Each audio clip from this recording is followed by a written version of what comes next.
If you enjoy my stories, please subscribe and hit the like button. I'd really appreciate it. Leave a comment telling me which city you're from and what time it is there. I'm curious to know where my favorite subscribers are from, and share the scariest story that ever happened to you. I'll pin the best one under the video forever.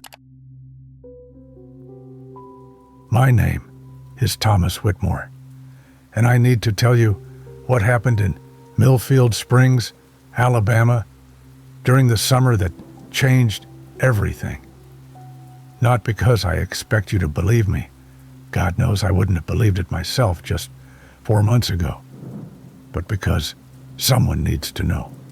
Someone needs to understand why an entire family can vanish without a trace, leaving behind only scratches on a roof and the lingering scent of something that shouldn't exist in our world. It started 3 days after we moved to Elm Street. The house was everything my parents had dreamed of when Dad got his promotion at the regional insurance office. 2 stories of white-painted perfection, complete with a wraparound porch and enough backyard space for Mom's ambitious garden plans. The neighborhood was the kind of place where children rode bikes until streetlights came on, where neighbors borrowed cups of sugar and actually returned them, where the most exciting thing that happened was Mrs. Henderson's cat getting stuck in the old oak tree on the corner. I should have known it was too perfect. The first night, I chalked it up to adjustment anxiety. You know how it is when you're 16 and your entire life gets uprooted because of your father's career. Everything feels wrong. The way shadows fall differently across unfamiliar walls. How the house settles with creaks and groans you don't recognize. The strange symphony of night sounds that replace the urban chaos you've grown accustomed to. But the sound I heard at exactly 3:17 a.m. wasn't the house settling. Thud. I jolted awake, my heart already hammering before my brain fully processed what had woken me. The sound came from directly above my room, deliberate, measured, like someone taking a careful step across our roof. Thud, thud, thud. Each footfall was perfectly spaced, moving from the front of the house toward the back in a straight line. Not the random scampering of a raccoon or the quick, light steps of a cat. This was something walking with purpose, something that knew exactly where it was going. I sat up in bed, straining to hear more, but the footsteps stopped as suddenly as they'd begun. The silence that followed was somehow worse than the noise, a heavy, expectant quiet that made my skin crawl. I waited, counting heartbeats for what felt like hours. When nothing else happened, I convinced myself it had been a dream, some fragment of anxiety manifesting in half-sleep. I was wrong. The next morning at breakfast, I mentioned it to my parents. Dad, already dressed in one of his identical gray suits, barely looked up from his coffee. Probably just a raccoon, son. They're active at night and they can get pretty heavy. Mom nodded absently, more concerned with unpacking the china than with my concerns. The realtor did mention there might be some wildlife. It's the charm of suburban living, right? I wanted to argue, to explain that what I'd heard hadn't sounded like any animal. But the dismissive tone in Dad's voice told me the conversation was over. So I grabbed my cereal and ate in silence, watching through the kitchen window as our new neighbors went about their morning routines. Mrs. Patterson from next door was watering her immaculate rose garden, each bloom positioned with military precision. Across the street, Mr. Garrett was washing his sedan in the driveway, moving with the methodical efficiency of someone who performed the same ritual every Saturday morning. Everything was normal, peaceful, exactly what you'd expect from a neighborhood called Elm Street. That afternoon, I explored the house more thoroughly, trying to map out the source of the previous night's sounds. The roof access was through a small hatch in the garage, but it was locked, and Dad had the only key. From my bedroom window, I could see most of our roof and the tops of the neighboring houses. The shingles looked undisturbed, no signs of damage or unusual wear patterns. As evening approached, I found myself increasingly anxious. There was no rational reason for it, just a growing sense of unease that settled in my stomach like a stone. I tried to distract myself with unpacking, with video games, with anything that would keep my mind occupied. But as the sun set and the neighborhood lights began flickering on, one by one, that familiar dread crept back. I went to bed early, telling my parents I was tired from the move. Really, I wanted to be awake when 3:17 a.m. came around again. I lay in the darkness, fully clothed, listening to the normal sounds of the night, air conditioners humming, crickets chirping, the distant hiss of sprinklers on automatic timers. At 3:15, the crickets stopped. The silence was absolute, unnatural. Even the air conditioners seemed to hold their breath. I checked my phone. 3:16, 3:17, thud. There it was again, that same deliberate footstep, this time starting from the back of the house. But tonight I was ready. I slipped out of bed and crept to my window, careful not to make any noise. The glass was slightly open. Mom insisted on fresh air, and I positioned myself to peer out without being seen. Thud, thud, thud. The footsteps moved across our roof, then continued onto the Pattersons' house next door. I pressed my face against the screen, trying to see what could possibly be making those sounds. And then I saw it, a shadow. No, not just a shadow. A figure, long and impossibly thin, moving across the Pattersons' roof with fluid, unnatural grace. In the dim light from the street lamps, I could make out its basic shape. Elongated limbs, a torso that seemed too narrow, moving on all fours, but not like any animal I'd ever seen. It paused at the edge of the Patterson house and turned its head. For just a moment, 2 points of dull red light flickered in my direction. Eyes, looking directly at me through my bedroom window. I stumbled backward, my heart slamming against my ribs so hard I thought it might burst. When I looked again, the figure was gone. The normal night sounds had returned, crickets, air conditioners, the distant rumble of a late-night delivery truck on the main road. I didn't sleep the rest of the night. The next morning, I tried again to tell my parents what I'd seen, but the story sounded crazy even to my own ears. A figure on the roof? Moving from house to house? Dad suggested I might be sleepwalking, experiencing vivid dreams due to the stress of the move. Mom wondered if I needed to see someone. Maybe talk through my adjustment issues with a professional. It's perfectly normal to have anxiety after a big change, she said, reaching across the breakfast table to pat my hand. Your mind might be playing tricks on you. Frustrated but not surprised, I decided to do my own investigating. I spent the day walking around the neighborhood, introducing myself to neighbors under the pretense of being the friendly new kid, but really looking for any signs that others had noticed something strange. Most conversations were pleasantly mundane. Mrs. Patterson gushed about her roses and complained about the teenager across the street who played music too loud. Mr. Garrett talked about property values and the importance of maintaining neighborhood standards. The Hendersons mentioned their cat's nocturnal adventures, but nothing unusual. It wasn't until I met Mr. Ezra Caldwell that I found someone who seemed to know more than they were saying. Mr. Caldwell lived in the small house at the end of the street, set back from the road behind a tangle of overgrown hedges. He was probably in his 70s, with silver hair and deep-set eyes that seemed to take in everything.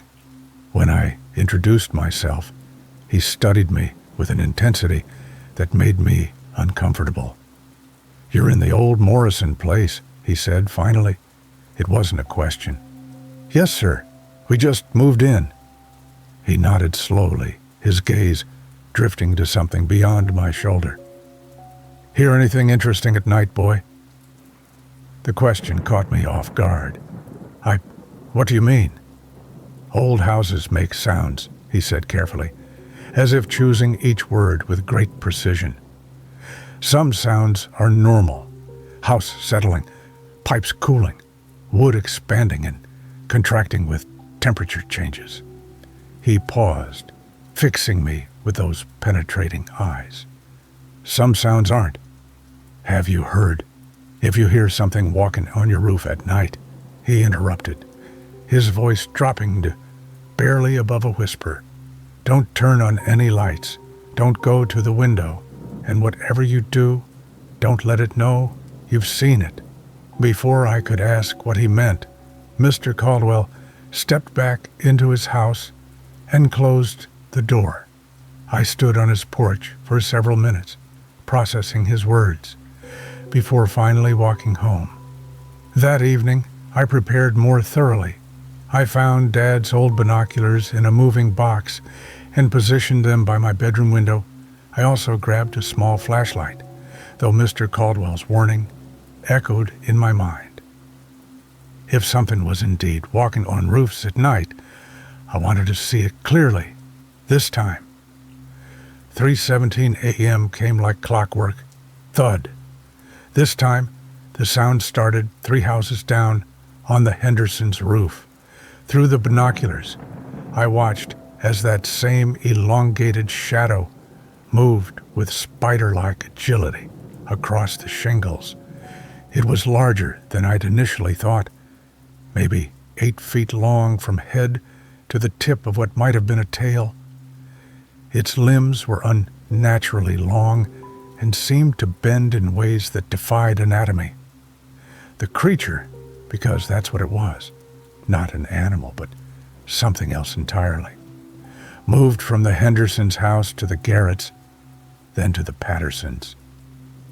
Each leap covered an impossible distance, at least 20 feet between rooftops, executed with perfect silence, except for those deliberate footsteps when it reached our roof. I held my breath. Through the binoculars, I could see its form more clearly. The skin appeared rough, almost scaled, and there was something wrong with the way its joints worked, elbows and knees bending backward like a broken marionette. Its head was elongated, almost serpentine, and when it turned in my direction, those red eyes gleamed with an intelligence that was undeniably aware. It knew I was watching. For several long seconds, we stared at each other across the darkness. Then, slowly, deliberately, the creature opened what I had thought was its mouth, but instead of teeth or a tongue, there was just nothing. A void. An absence that seemed to draw light into itself. I dropped the binoculars, my hands shaking so badly I'd nearly knocked over my water glass. When I looked again, the creature was gone. This time I didn't tell my parents what I'd seen.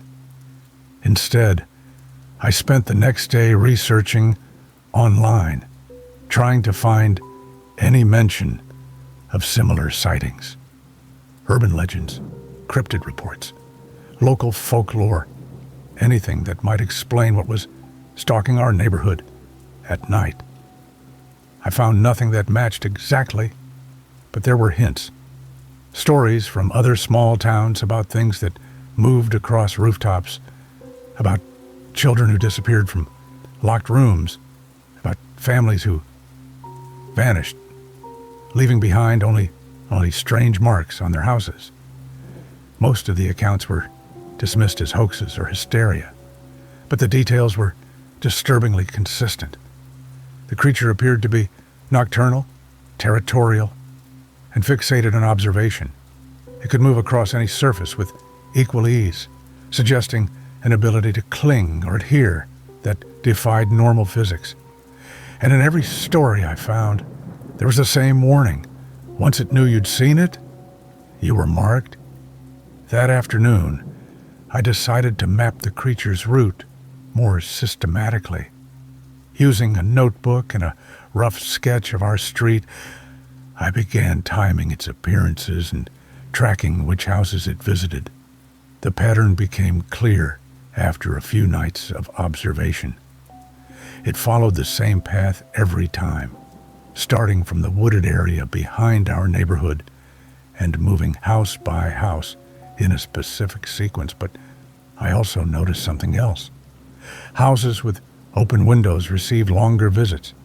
The creature would pause at each one, sometimes for several minutes, as if listening or tasting the air. Houses with closed windows were passed over quickly.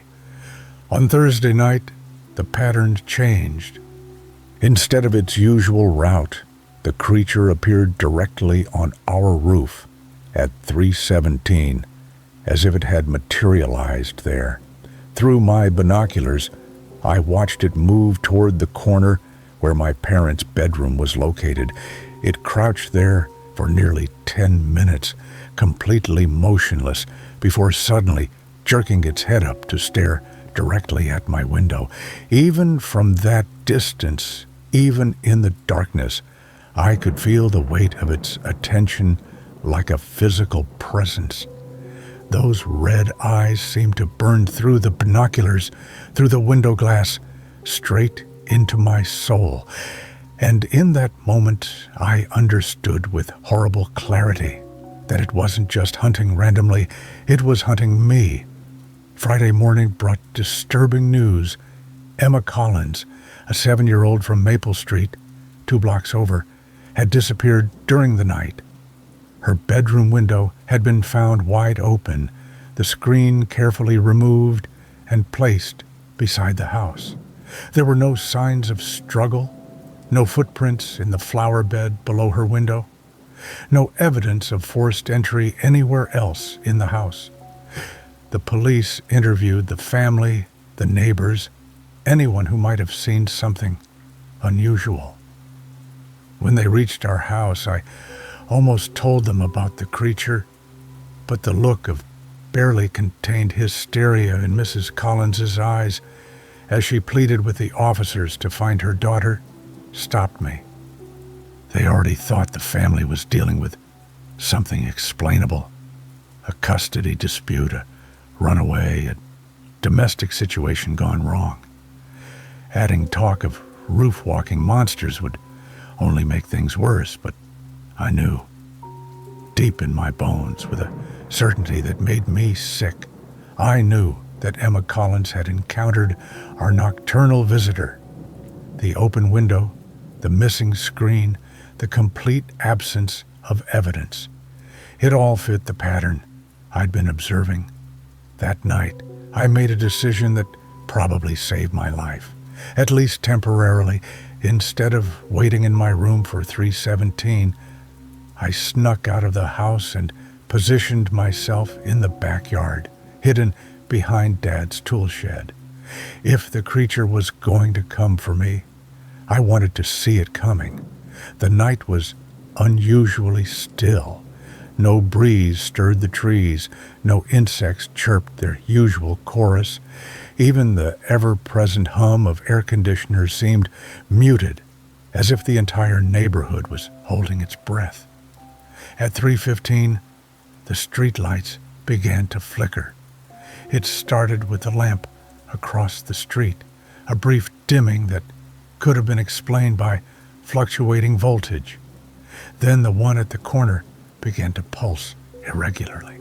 Within minutes, every light I could see was fluctuating in an erratic rhythm, creating a strobe effect that made shadows dance and shift in disorienting ways.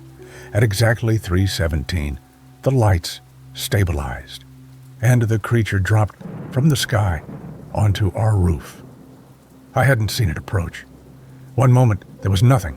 The next, it was there, crouched at the peak of our house, like some nightmare gargoyle. Up close, even from my hiding spot 30 feet away, I could see details that the binoculars had missed. Its skin wasn't just rough. It was wrong. Patches of what looked like scales alternated with areas of smooth, almost translucent flesh that revealed the dark network of veins beneath its limbs were jointed in too many places, giving it an arthropod flexibility that was deeply unsettling to watch. And its head, God, its head was the worst part. Where a face should have been, there was just a smooth expanse of that same mottled skin, broken only by two deep sockets that housed those burning red eyes. No nose, no mouth, no features at all, except for those terrible, unblinking orbs that seemed to see everything. The creature moved across our roof with purpose, heading directly for my parents' bedroom window. I watched in horror as it positioned itself above their room and began to, I don't know how else to describe it, examine the air around the window frame. Its head moved in small, precise increments, like it was tasting or analyzing something I couldn't perceive. Then it stopped and slowly turned toward the tool shed where I was hiding. I pressed myself against the wooden wall, barely breathing, praying that the shadows would conceal me.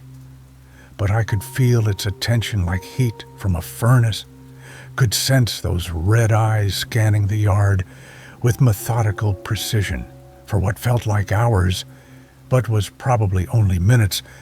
Neither of us moved. The creature remained frozen on the roof, head cocked at an unnatural angle, while I tried to become one with the tool shed wall.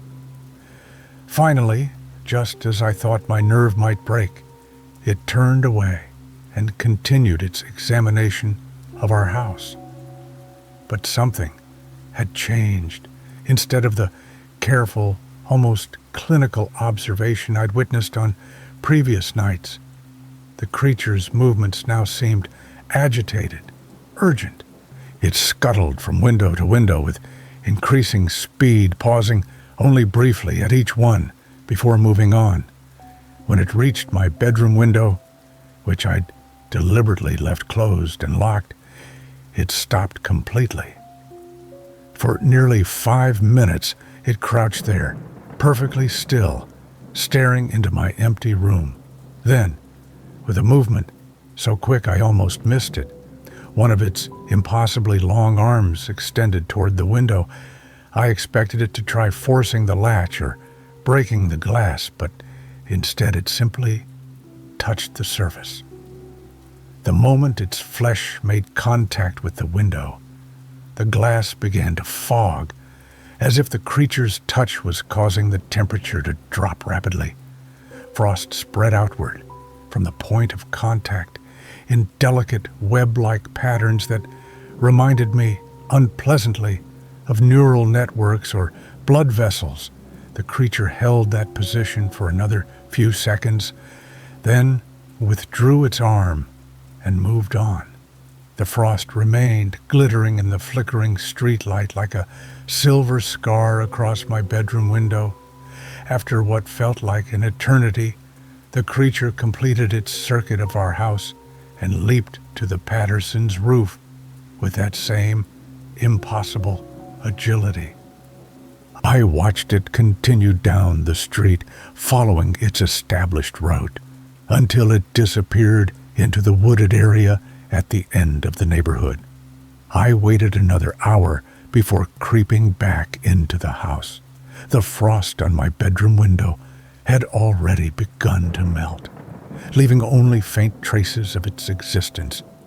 By morning, even those would be gone. But I would remember. Saturday brought more bad news. The search for Emma Collins had been called off after 3 days, with no leads, no evidence, no trace of where she might have gone. The official statement mentioned that the investigation would continue, but I could read between the lines. In a few weeks, Emma would become another cold case, another unsolved disappearance that would eventually be filed away and forgotten. I couldn't let that happen. That afternoon, I went back to Mr. Caldwell's house. The old man answered his door on the first knock, as if he'd been expecting me. "You saw it," he said, without preamble. Again, not a question. Yes, there was no point in denying it. "What is it?" He studied my face for a long moment, then stepped aside to let me in. His house was cramped but meticulously clean, filled with the accumulated possessions of decades. Books lined every available wall space, most of them old, leather-bound volumes with titles I couldn't read. "Coffee?" he asked, already moving toward the kitchen. I nodded, more out of politeness than desire. My stomach had been in knots since the previous night, and I doubted I could keep anything down. But the familiar ritual of making coffee seemed to help Mr. Caldwell organize his thoughts. "I've lived on this street for 43 years, he said finally, handing me a steaming mug. "Moved here in 1981 with my wife Sarah. She passed 12 years ago." He settled into a worn armchair across from me. "The thing you saw, I first noticed it in 1987. That long? The coffee was stronger than I was used to, bitter and dark. And no one else knows? Oh, people know, they just don't admit it. Mrs. Patterson has triple-locked her windows every night for the past 15 years. The Hendersons installed that new security system last year, not because of burglars, but because their cat kept trying to get onto the roof. Mr. Garrett." He paused, sipping his coffee thoughtfully. "Mr. Garrett moved here from 3 towns over. Same thing happened there. Something on the roofs, children disappearing. He recognized the signs. Then why doesn't anyone do anything? Why doesn't someone call the police or—" "And tell them what?" Mr. Caldwell interrupted. "That a monster is walking on our roofs at night? That it's taking children through windows that should be impossible to reach? They'd lock us up or laugh us out of town." I set down my coffee mug, my hands shaking slightly. "But you know something about it. You warned me not to let it see me, but it's too late for that. It knows I've been watching." The old man's expression grew grave. "Yes, I was afraid of that. Once it becomes aware of a particular person, it fixates, studies them, learns their habits, their weaknesses, and then it takes them, usually." He leaned forward, his voice dropping to a whisper. "But not always immediately. Sometimes it plays with them first, tests them. Sarah." His voice broke slightly. "Sarah saw it too, toward the end.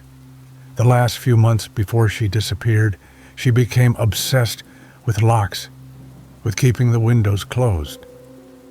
She knew it was coming for her." Your wife didn't die of natural causes."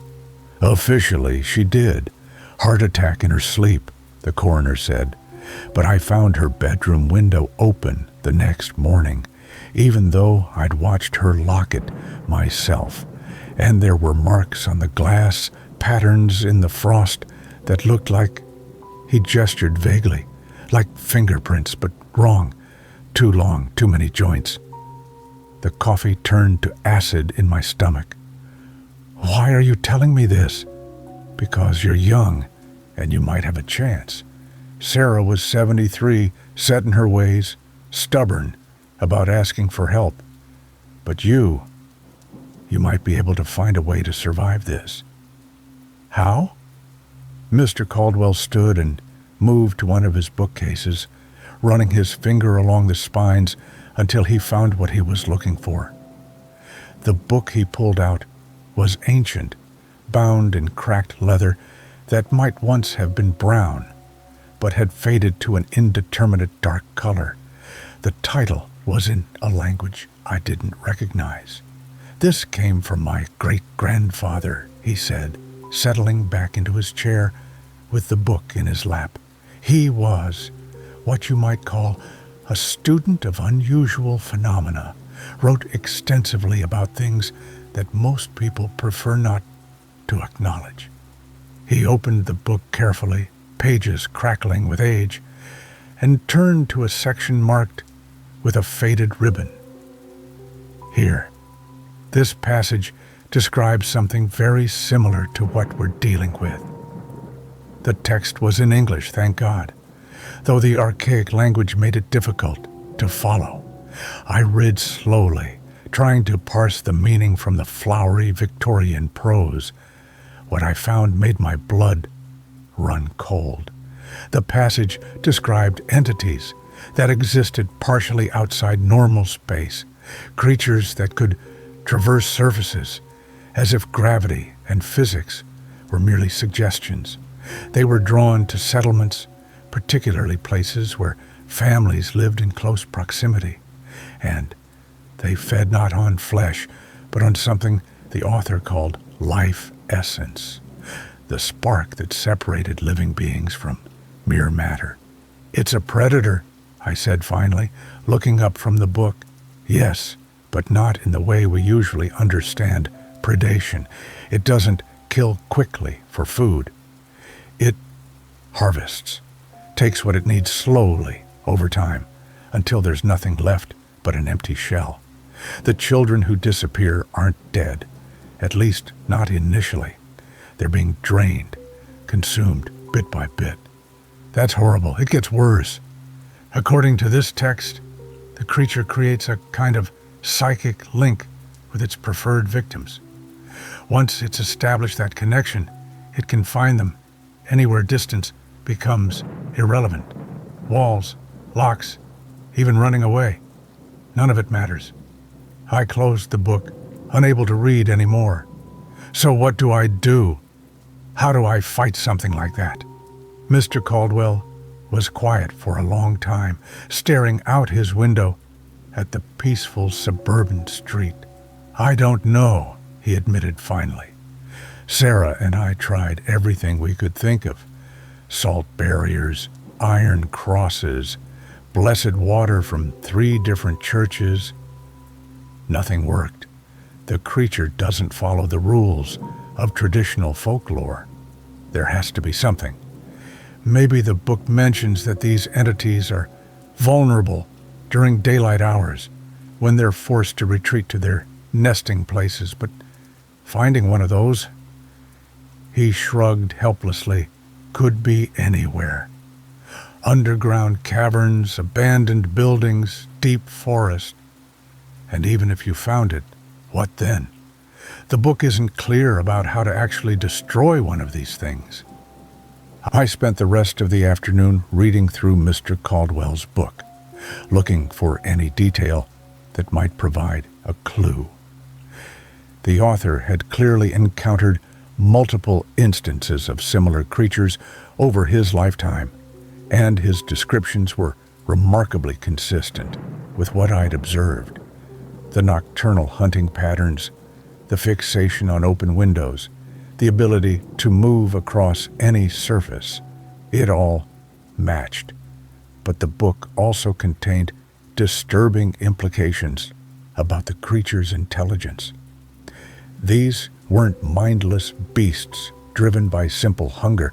They were calculating, patient, capable of long-term planning. The author described cases where a creature had stalked a particular family for months, learning their routines, their relationships, their fears, before finally making its move. As evening approached, my anxiety ratcheted up to nearly unbearable levels.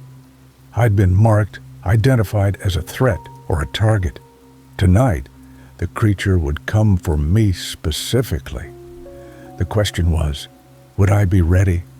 I returned home to find my parents preparing for their weekly dinner out, a tradition they'd maintained for 15 years, even during the chaos of moving. The timing was both fortunate and terrifying. I wouldn't have to worry about putting them in danger, but I'd also be completely alone when 3:17 a.m. arrived. "Are you sure you'll be okay by yourself?" Mom asked as they prepared to leave. "I know this whole move has been stressful, and with that poor little girl missing, I'll be fine," I lied, just planning to get some sleep. Dad ruffled my hair, a gesture that had annoyed me since I was 12, but which I suddenly found comforting. "Keep the doors locked, okay? And call if you need anything. We'll have our phones on." After they left, I spent several hours preparing. I moved furniture to barricade my bedroom door, closed and locked every window in the house, and positioned myself in the living room where I could monitor multiple approaches. Mr. Caldwell's book lay open beside me, though I wasn't sure how much good it would do. At 11 p.m., I called my parents' cell phone just to hear their voices. They were at Giuseppe's, their favorite Italian restaurant, and Mom sounded relaxed and happy in a way she hadn't since we'd moved to Millfield Springs. I almost told them to stay out all night, to check into a hotel, anything to keep them away from the house. But how could I explain without sounding insane? Midnight came and went. Then 1 a.m., 2 a.m. With each passing hour, my nerves stretched tighter. I found myself jumping at every small sound, the refrigerator cycling on, the house settling, a car driving past on the street. At 3:10, the temperature in the room dropped noticeably. It was subtle at first, just a slight chill that made me pull my jacket tighter, but within minutes, I could see my breath misting in the air. The windows began to fog from the inside, and frost started forming on the glass surfaces throughout the room. 3:15. The street lights outside began their familiar flickering. 3:16. Every sound from outside stopped. No insects, no air conditioners, no distant traffic. The silence was so complete, it seemed to press against my eardrums. 3:17. Thud. The sound came from directly above me, so loud and sudden that I nearly cried out. But this wasn't the measured footstep I'd grown accustomed to. This was the sound of something heavy landing on our roof with tremendous force. Scrape, scrape, scrape. The creature was moving across the shingles, but instead of its usual silent grace, each step was accompanied by a grinding noise, as if its claws were carving furrows in the roofing material. It was no longer trying to hide its presence. I grabbed Mr. Caldwell's book and crept toward the stairs, staying low and trying to control my breathing. The sounds above me continued, not following the creature's usual pattern, but instead circling the house in increasingly tight spirals. It was hunting, searching for the best point of entry. The scraping stopped. For several minutes, there was complete silence. I waited, every muscle tense, for some indication of where the creature had gone. Then I heard a new sound that made my blood freeze in my veins. Tap, tap, tap. Something was knocking on the front door, not knocking like a person would. 3 measured raps, with pauses between them. This was rapid, insistent, almost frantic. Dozens of impacts in quick succession, like hail hitting the door, or like something with too many joints trying to mimic human behavior. The tapping stopped. Started again. Stopped. I crept toward the front window, staying well back from the glass, and tried to peer outside. The porch light was on, casting a circle of illumination that should have revealed anything standing at our door. But I could see nothing, just empty space where an intruder should have been. The tapping resumed, moving to the back door, then to the side of the house, where there was no door at all. The creature was testing every possible entry point, and each impact sent vibrations through the house's frame. Tap, tap, tap, tap, tap.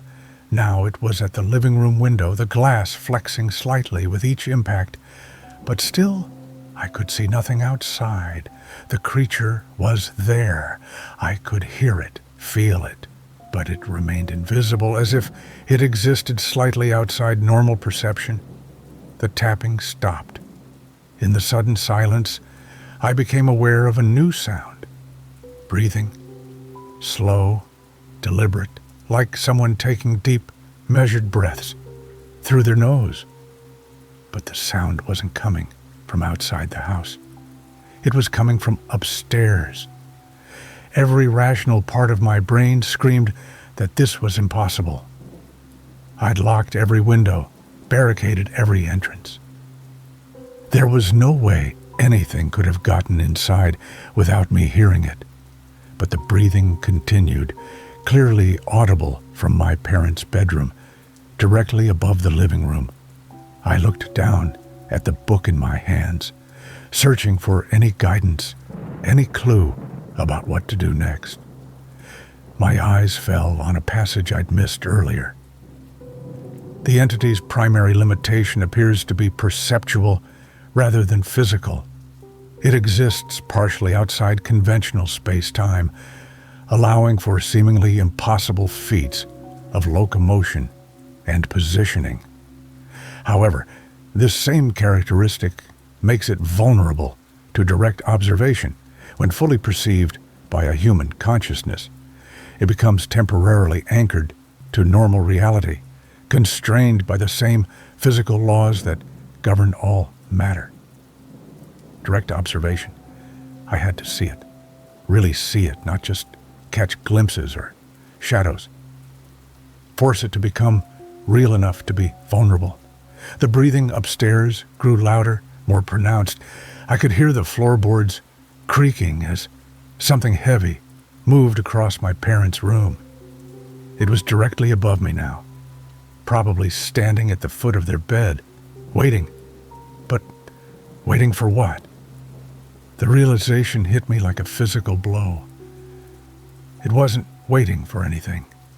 It was calling me, drawing me upstairs, away from the relative safety of the main floor. The breathing, the footsteps, even the tapping, all of it was designed to make me investigate, to force a confrontation on its terms. I looked back at the book, scanning frantically for more information. There, buried in a footnote, I found what I was looking for. Direct confrontation is inadvisable except during daylight hours. However, if such confrontation becomes unavoidable, maintain constant visual contact. The entity cannot phase shift while being actively observed. Cessation of observation for even brief periods allows it to relocate instantaneously. Armed with this knowledge, I started up the stairs. Each step felt like moving through thick syrup, my body fighting against every instinct that screamed at me to run. But running was no longer an option.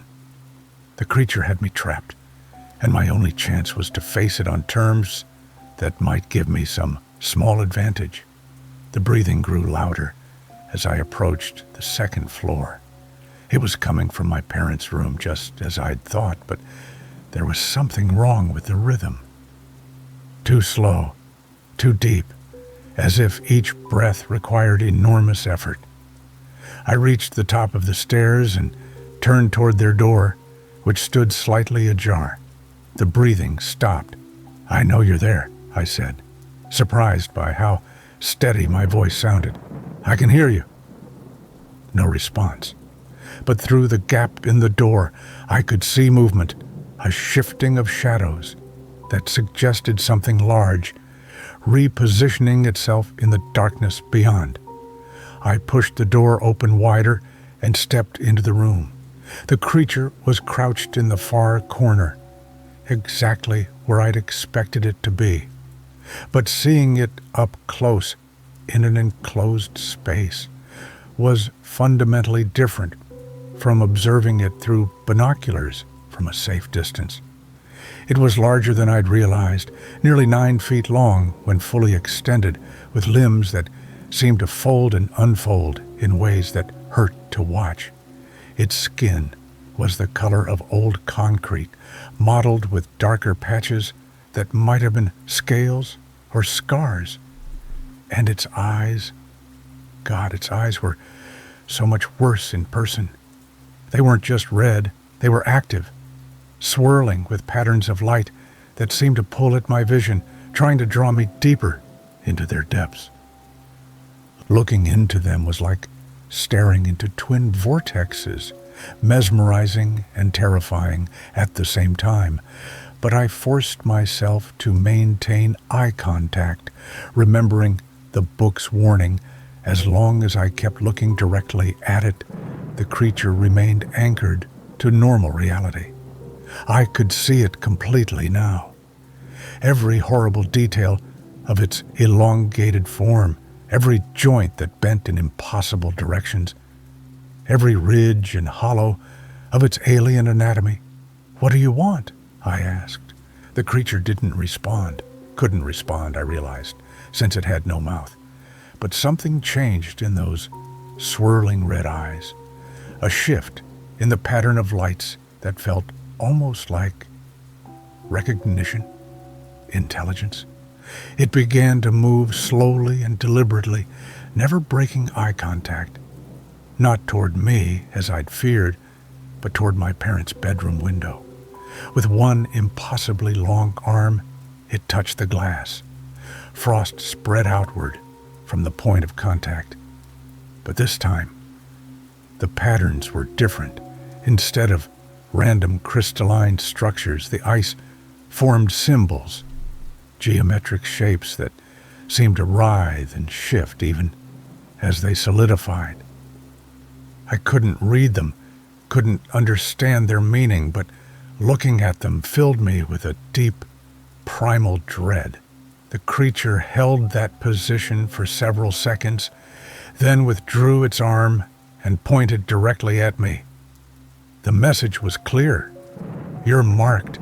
These symbols are for you." Then it did something that nearly shattered my resolve. It smiled. Not with a mouth. It still had no visible facial features except for those terrible eyes. But somehow, impossibly, I could see amusement in its expression, satisfaction in the tilt of its head. It was enjoying this confrontation. Taking pleasure in my fear, I took a step backward, then caught myself. Breaking eye contact would give it the opportunity to face shift, to disappear and reappear anywhere it chose. As long as I kept staring directly at it, I had some measure of control over the situation. "You can't have me," I said, trying to project more confidence. Then I felt, "I see you. I know what you are." The creature's head tilted to one side, and those red eyes seemed to brighten. Then, with a movement so fluid it barely registered it as motion, it flowed across the room toward the window. I spun to follow its movement, keeping my gaze locked on its form. The creature pressed its entire body against the glass, and for a moment I thought it would simply phase through the barrier as if it didn't exist, but instead it remained solid, constrained by the same physical laws that governed everything else in our reality. The window began to buckle under the creature's weight, and pressure hairline cracks appeared in the glass, spreading outward in a web-like pattern. But the barrier held. Frustrated, the creature pulled back and fixed me with a stare of such intense malevolence that I felt it like a physical blow. Then it pointed again, not at me this time, but toward the hallway behind me. I turned my head slightly, just enough to glance in the direction it was indicating, and my heart stopped. My parents were standing in the doorway. They must have come home early, entered the house through the front door, and climbed the stairs to investigate the sounds coming from their bedroom. Now they stood frozen in the doorway, staring at the impossible scene before them, their 16-year-old son locked in a staring contest with a 9-foot monster in their bedroom. "Thomas?" Dad's voice was barely a whisper. "What? What is that thing?" "Don't look directly at it," I said urgently. "Whatever you do, don't make eye contact and don't come any closer." But it was too late. Mom had already seen the creature's eyes, and I watched in horror as her expression became vacant, glazed. The swirling red patterns had trapped her attention, and she began walking slowly into the room. "Mom! No!" I shouted, but she didn't respond. She was completely mesmerized, walking like a sleepwalker toward certain death. I had a choice: maintain eye contact with the creature and watch it take my mother, or break visual contact to try to save her and give it the opportunity to phase shift somewhere even more dangerous. I chose my mother. The moment I looked away from the creature to grab Mom's arm, I felt reality shift around me. The temperature dropped another 20 degrees, and the air itself seemed to thicken. When I spun back toward the corner where the creature had been, it was gone. But I could still feel its presence, could sense those red eyes watching from somewhere very close. The room was too small, the shadows too deep. It could be anywhere, behind the dresser, under the bed, pressed against the ceiling, directly above our heads. "Everyone out," I said, grabbing both parents and pushing them toward the door. "Right now, we need to get out of the house." "Thomas, what's happening?" Mom's voice was shaky, confused. The creature's influence had broken when I'd interrupted her approach, but she was clearly struggling to process what she'd seen. "I'll explain later. Right now we just need to leave." We made it halfway down the stairs before the creature reappeared. It materialized directly in front of us, blocking the path to the front door. Up close, in the narrow confines of the stairway, it was even more terrifying than it had been in the bedroom. I could smell it now, a musty, organic odor, like rotting vegetation mixed with something chemical and sharp. Dad stepped protectively in front of Mom and me, which was brave but ultimately useless.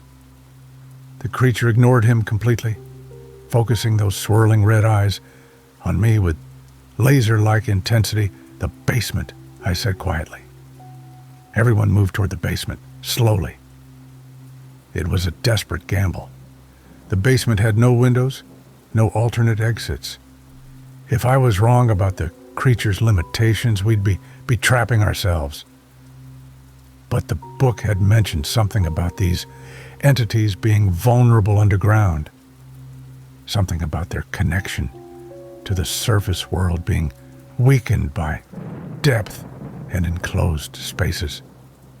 We backed down the stairs, step by careful step, while the creature followed at a distance.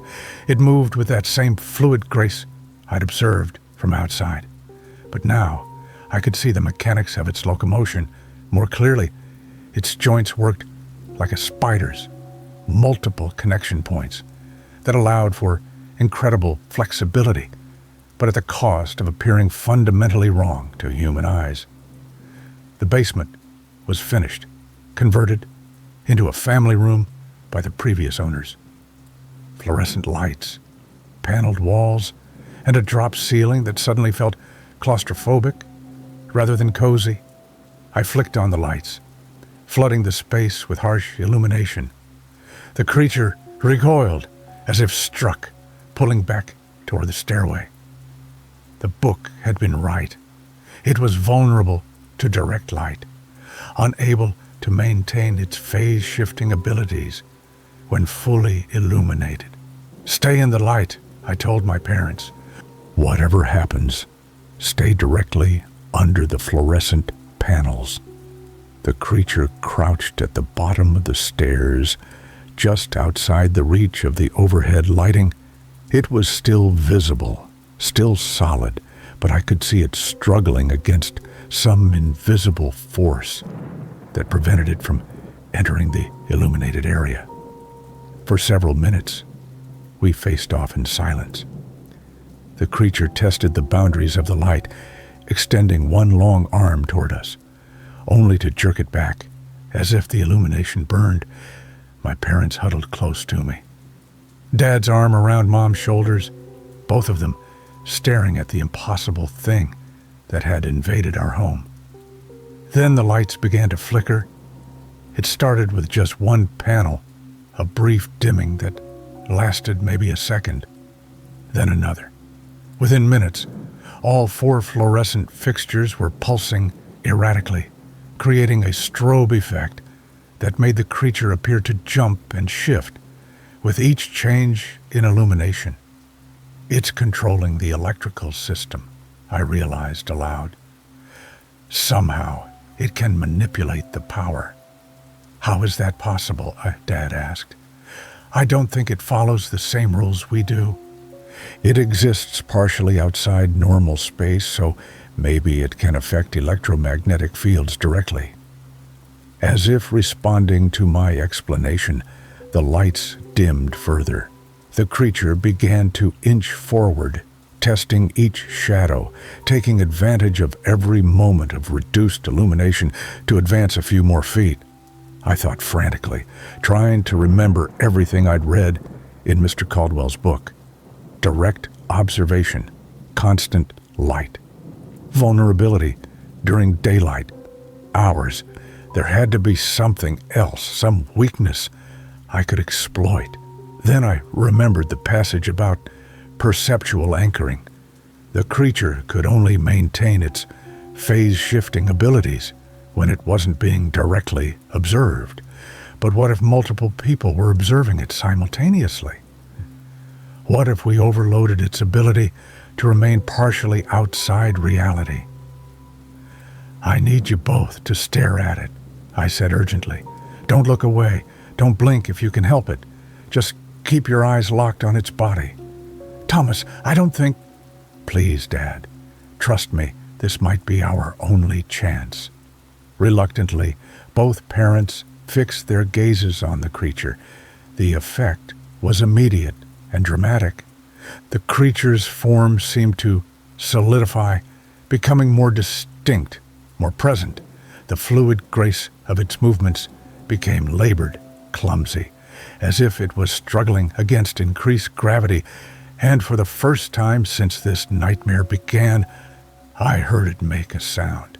It was a low, vibrating note that seemed to come from everywhere at once, not through the air, but through the ground, the walls, the very structure of the house. The sound was felt as much as heard, a resonance that made my teeth ache and my vision blur. The creature was in pain. Encouraged, I pressed the advantage. Keep staring. Don't let it phase shift. The vibrating sound grew louder, more urgent. Cracks appeared in the basement walls. and dust rained down from the ceiling tiles. The creature writhed against the constraints of enforced reality, its limbs flailing in ways that defied anatomy. Then, abruptly, it stopped moving altogether. For a moment, I thought we'd won. The creature stood frozen at the edge of the light, completely motionless, apparently defeated. But then, I noticed its eyes. The red patterns weren't swirling anymore. They were pulsing, brightening with each pulse, until they blazed like twin stars.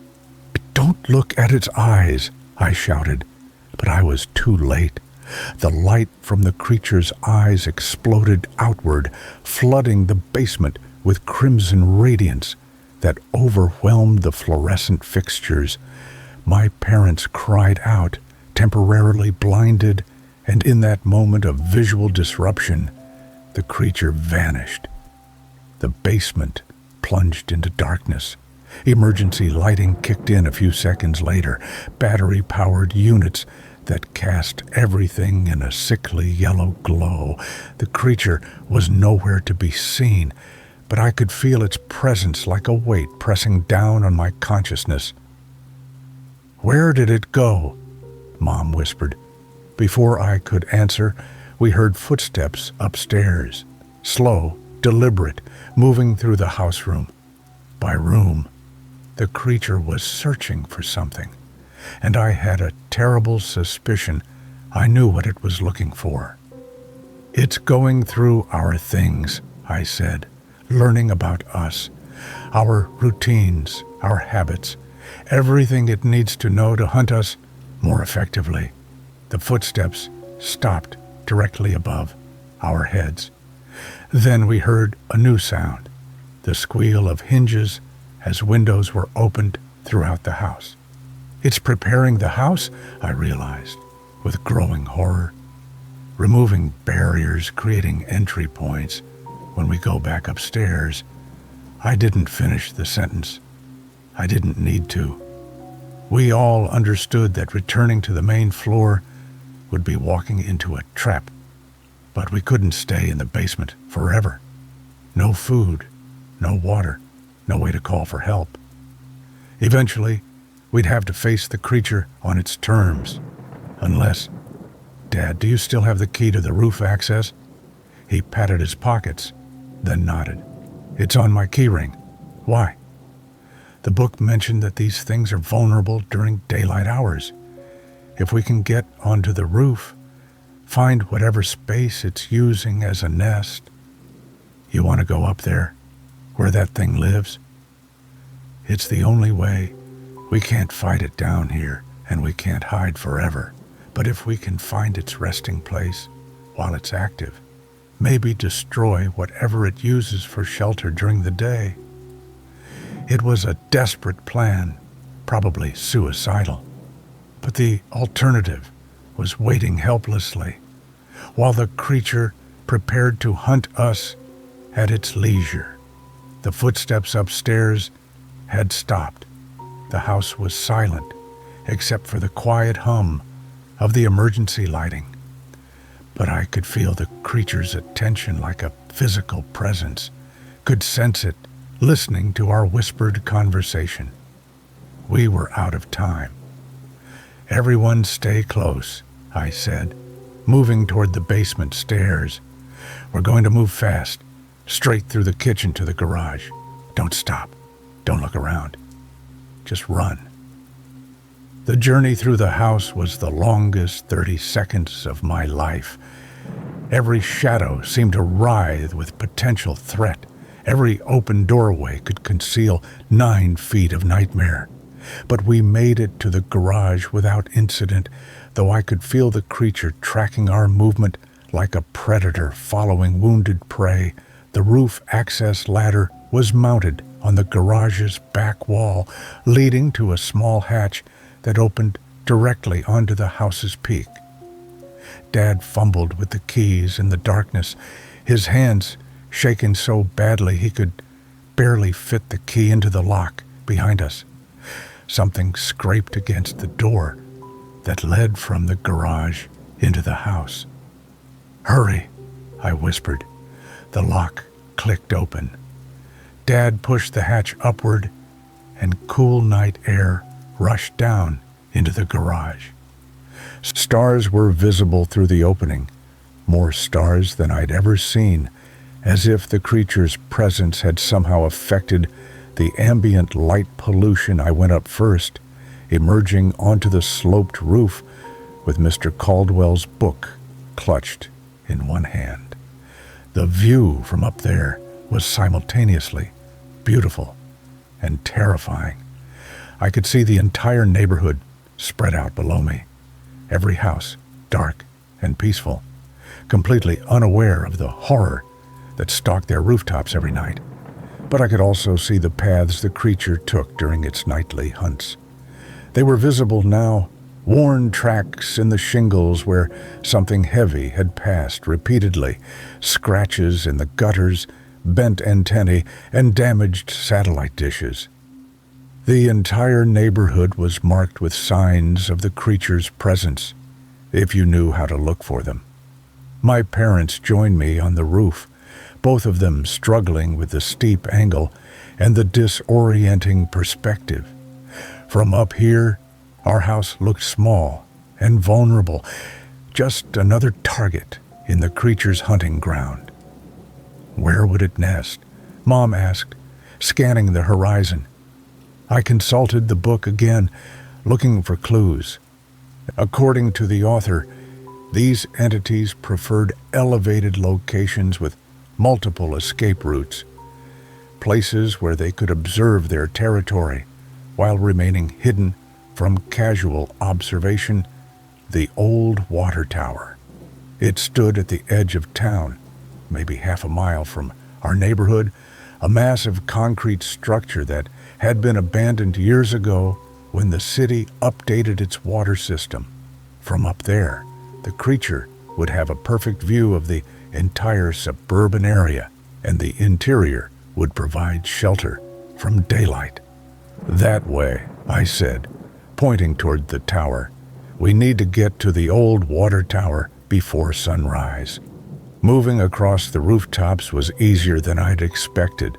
The houses in our neighborhood were built close together, and most of the gaps between them were small enough to step across safely. The creature's worn paths provided surprisingly good footing, and within minutes we were moving with something approaching confidence. But we weren't alone on the rooftops. I caught the first glimpse of movement out of the corner of my eye. A shadow detaching itself from the Pattersons' chimney and flowing across their roof like liquid darkness. Then another and another. The creature wasn't hunting solo.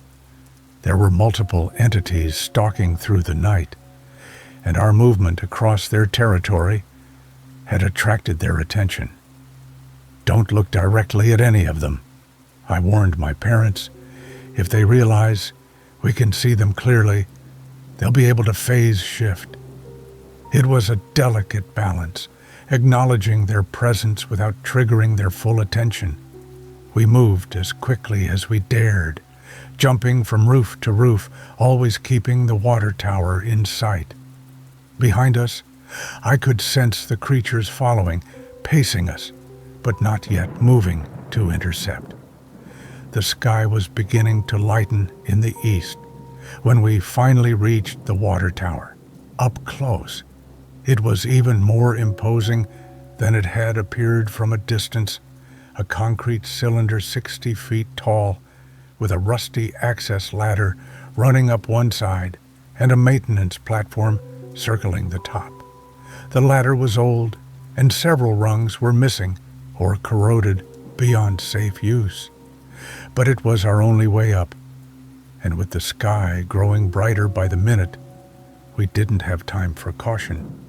I went first again, testing each rung before committing my full weight to it. The metal was cold and rough, and more than once I felt a rung shift under my hands, but the structure held. And after what felt like an eternity of climbing, I reached the maintenance platform. The view from up there was breathtaking. The entire town spread out below me, peaceful and ordinary in the growing dawn light.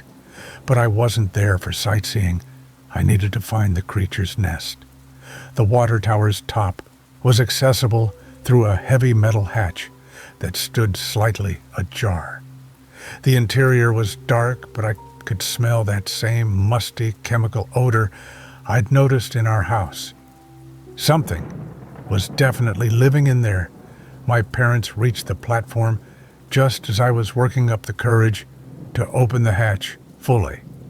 Dad grabbed my arm as I reached for the handle. "Maybe we should wait," he said. "Let the sun come up fully before we go in there." He was probably right. The book had been very clear about these creatures being vulnerable during daylight hours. But something about the smell drifting from the water tower made me think we might not have time to wait. "I think there are more of them," I said quietly. "Multiple creatures using this as a shared nest. If we wait too long, they might all return before we can do anything." I pulled the hatch open fully and peered inside. The interior of the water tower was a nightmare. The concrete walls were covered with those same frost patterns I'd seen on our windows, but these were larger, more complex, forming interconnected designs that hurt to look at directly. The floor was littered with remains, not bones exactly, but discarded husks that might once have been human. They were perfectly preserved, but completely empty, like shed snakeskins, but retaining the general shape of people. And hanging from the ceiling, suspended by webs of some translucent material, were cocoons, dozens of them, each one roughly human-sized, each one pulsing with a faint, sickly light. "Oh, God," Mom breathed beside me. "Are those the missing people?" I said, my voice barely a whisper. "They're not dead. They're being processed."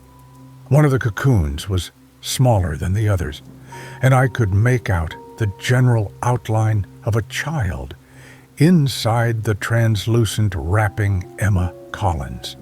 She was still alive in there, but barely. The pulsing light was getting weaker, and I realized we might only have minutes before whatever process was consuming her completed itself. "We have to get them out," I said. But before I could climb into the water tower, I heard the sound that had started this entire nightmare: thud. Something landed on the platform behind us. Then another and another. The creatures had returned to their nest. I spun around to see 3 of the entities crouched on the platform, blocking our access to the ladder. In the growing daylight, they appeared somehow less substantial than they had during the night, but they were still terrifyingly real. Their red eyes blazed with fury at finding intruders in their sanctuary. The nearest creature began to advance, moving with that same spider-like grace I'd observed before, but its movements were slower now, labored. The sunlight was affecting it, constraining its abilities. "The book," Dad said urgently. "What does it say about destroying them?" I flipped through the pages frantically, looking for any information about actually killing these things. Most of the text dealt with observation and avoidance. But finally, I found a relevant passage. Destructions of the entity appears to require complete severance of its connection to the dimensional substrate from which it draws sustenance. This may be accomplished through destruction of its nesting site during daylight hours, when the creature's phase-shifting abilities are constrained. "We have to destroy the nest," I said. "Bring down the whole water tower while they're vulnerable." "How?" Mom asked. "We don't have explosives or—" she was interrupted by a sound from inside the water tower. The cocoons were beginning to vibrate, pulsing faster and brighter. Whatever process was consuming the captured victims was accelerating. Triggered by the creature's agitation, I looked around desperately for anything that might help. The maintenance platform had several access panels for the tower's original equipment, and one of them was labeled Emergency Drain. If I could open the drainage system, flood the interior with daylight, I pried open the panel with my fingers, revealing a series of manual valves and controls. Most of them were corroded beyond use, but the main drain valve still appeared functional. I grabbed the wheel and turned it with all my strength. Water began pouring from multiple outlets around the tower's base. But more importantly, the drainage system included emergency ventilation shafts that opened directly to the outside. Sunlight flooded into the water tower's interior, illuminating every corner of the nightmare nest. The effect on the creatures was immediate and dramatic. They recoiled from the light as if it were acid, their forms becoming translucent, insubstantial. The nearest one tried to leap from the platform, but instead fell through the metal grating as if it no longer had physical mass. Inside the tower, the cocoons began to rupture. Whatever substance had been used to wrap the victims dissolved in the sunlight, and I could see people beginning to stir and struggle. They were alive, weak and disoriented, but alive. "Help me get them out," I called to my parents. We climbed into the tower and began cutting the victims free with Dad's pocket knife. Emma Collins was barely conscious but breathing. The teenager from 2 blocks over was in better condition, already trying to sit up. One by one, we freed the captives from their nightmare prison, but the creatures weren't finished. As the last of the cocoons dissolved, I heard that same vibrating sound I'd encountered in our basement, but louder now, more urgent. The remaining creatures were calling for help, summoning others of their kind. And despite the sunlight, despite their apparent vulnerability, they were beginning to solidify again. "We need to leave," I said urgently. "Right now." Getting 7 people down a 60-foot ladder with several missing rungs was nearly impossible, but somehow we managed it. The rescued victims were weak but mobile, and the immediate danger gave them strength they might not have had otherwise. By the time we reached the ground, the creatures had regained enough substance to begin pursuing us. But the rising sun was working in our favor, constraining their movements, forcing them to seek shelter. We made it back to the neighborhood just as the first police cars were arriving.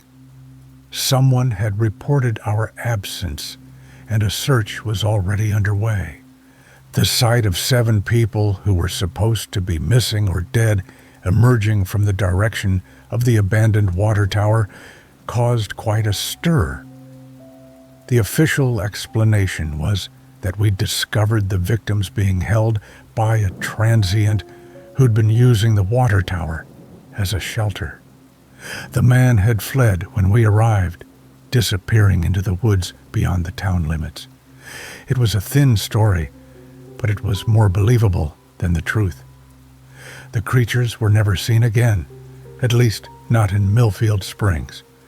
The water tower was demolished the following week, officially due to structural concerns, and the entire area was developed into a small park with plenty of open space and excellent lighting.